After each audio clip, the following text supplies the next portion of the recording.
Welcome back. I, 28 female, had given my heart to my boyfriend, 34 male, on a silver platter, but he broke it into pieces. I had asked him to marry me, but he insisted that I undergo rehabilitation first because he didn't want to marry a mentally unstable person. It hurt to have heard the person I loved insinuate that I was crazy, but it made me realize he would never reciprocate the love I had for him. But I couldn't leave because I was broke. I had nowhere to go and I just had a baby with him. When I fully recovered, I resumed waiting tables at the small coffee shop where I earned measly wages. They allowed me to come to work with my baby. It was there I met Mark. 32, male, tall, unbelievably handsome and rich. He had just relocated to the city and was getting acquainted with the environment. He told me he admired me and would love to know me better. I gave him my phone number before I returned to work. For Mark, it was love at first sight, but for me, he was my ticket to leaving the hellhole of a house that I shared with my boyfriend. Despite knowing that I was a single mother, Mark remained head over heels in love with me. He lavished me with gifts and never hesitated to provide whatever I demanded. He began to finance me and my baby, so I stopped working. But every morning, I would leave the house and only come back in the evening to keep up the charade of working so that my boyfriend would not get suspicious. I never brought my new flashy dresses, pieces of jewelry, and accessories home. Rather, I kept them in Mark's house. Meanwhile, my boyfriend continued to pester me about going into rehab with claims that it was for our betterment, that he wanted us to officially become a family, but he couldn't do that if I remained the way that I was. But I was fine. Yes, I took tiny bits of hard drugs now and then, but that was all they were, tiny bits that never caused any harm. Besides, marriage was for better or worse, so if he couldn't accept me the way I was, I had no business tying the knot with him. I continued my secret affair with Mark, and it was so fun to watch him think he was truly my boyfriend. Thanks to the luxury he provided me with, I was able to attract another guy, 35 male, who believed my tale of being a lonely single mother. Stringing along 3 guys was quite difficult, but it got easier with time. Good thing my boyfriend never took me out, so I never had to turn him down with a lie. I found a way to handle Mark's obscene date plans.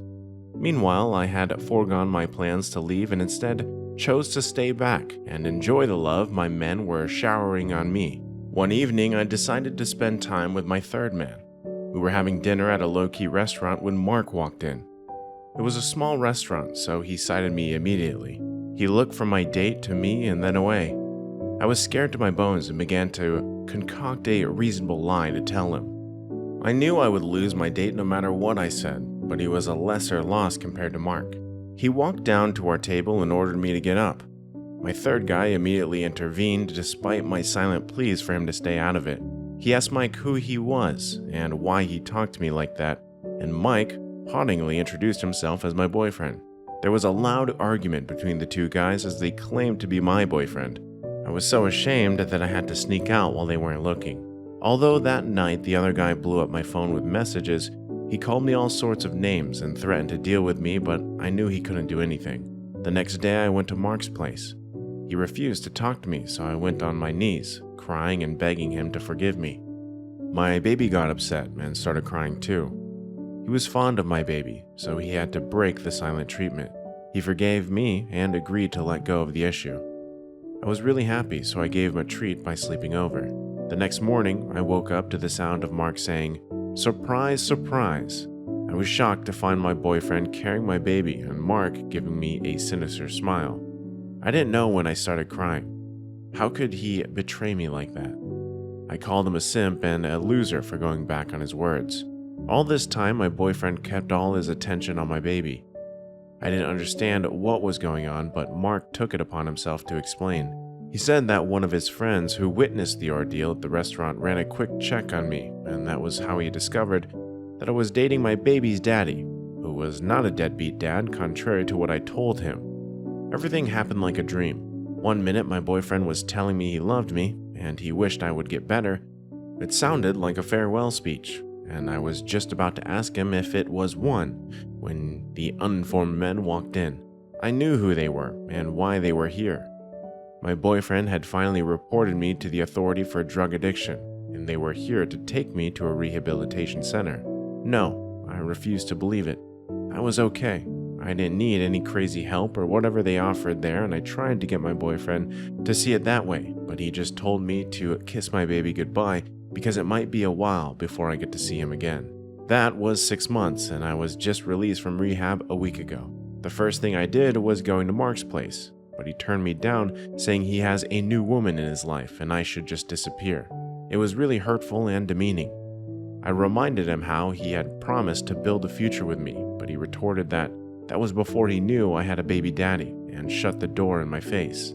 I next went to find my boyfriend to see my child, but he didn't want to let me see my child without a proper custody order in place, and he said that we're done for good. I was shocked because I hadn't expected that much animosity from him, and asked him, now that I had completed rehab, what's stopping him from marrying me? But he just laughed at me, calling me delusional. I feel so lost right now, and I don't know what to do. Would someone tell me how to get my life in order again? I only need my child and my boyfriend in my life. I want us to be a real family again. Story 2. I don't even know why I did this. I love my husband. He is a wonderful man. He is attentive, caring, and a good provider. I posted an ad on CL for a hookup and got a huge amount of responses. Found someone I found physically attractive. He came to my house. We had sex. He left. I don't even know if he told me his real name. He used a condom that I provided so I would know it wasn't messed with. I'm so effed up. I know I am. The thing is, I don't feel anything about it. It's like it didn't even happen. Like I was looking in as a third party even though it was me on my back. I did something that could screw up my whole life for an hour of pleasure. It wasn't even that pleasurable. It was stupid, immoral, and wrong. I know I should hate myself, but I don't.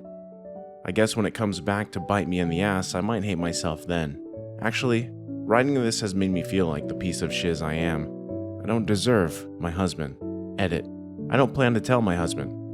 It would devastate him, and the only thing to gain by telling him is relief of a guilty mind, and I don't deserve that. I deserve to live with the guilt. Yes, the person from CL knows where I live. He actually texted me about an hour ago and asked if I wanted to meet up again this weekend. I told him no. He asked why and explained that it wasn't anything that he did or didn't do, but that I felt horrible about cheating on my husband. He said he understood and thanked me for the nice day and said he wouldn't contact me again if I didn't want him to. I know I have problems. I've always known that. I never thought I'd do something this stupid though. It was like a snowball rolling down a hill getting bigger and bigger. I could have not posted the ad. I could have not looked at the emails. I could have not responded. I could have stopped at any point, but I didn't. I tried to justify it to myself at one point by saying I did it because I've only ever been with my husband. I was a virgin when we got married and was curious as to what other men could offer. You're right. I do need to get some help. Edit 2. I appreciate the diversity of opinions in the comments. Yes, I will get tested. I will be seeking some kind of mental health therapy and ask their professional advice about if telling him or not would be the best decision. I will not be contacting this person or any other person again. There were some hurtful comments made and I completely understand why they were said. Everyone is entitled to their own thoughts and opinions.